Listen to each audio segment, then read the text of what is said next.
Одбојкарскиот клуб Младо Сугодо од Штип, кој се надпреварува првата женска лига, го комплетира стручен штаб, но работи активно на екипирање на росторот за новата сезона 2026-2027. Клубот од градот Потисарот ја продолжи соработката со тренерот Кристина Лазаровска, од каде посочува дека нејзината професионалност и посветеност претставува значаен дел од стручен штаб и од континуираниот развој на клубот. Лазаровска има големо искуство со над 20 години во овој спорт.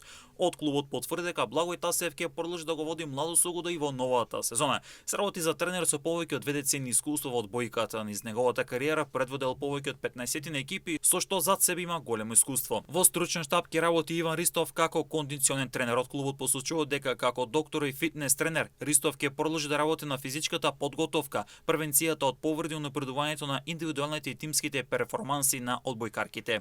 Стручен штаб е комплетиран со Борис Лазаровски, кој ќе има улога на статистичар, кој ќе биде задолжен за статистичка аналитика и детална анализа на податоците од секој надпревар, го следи учинокот на секој одбојкар и ги анализира индивидуалните и тимските грешки. Во однос на играчкиот кадар, Сара Стојанова останува и во сезона 2026-2027 во Младо Сугодо, кој игра на позицијата примач и ќе ја носи капитенската лента во тимот од Штип.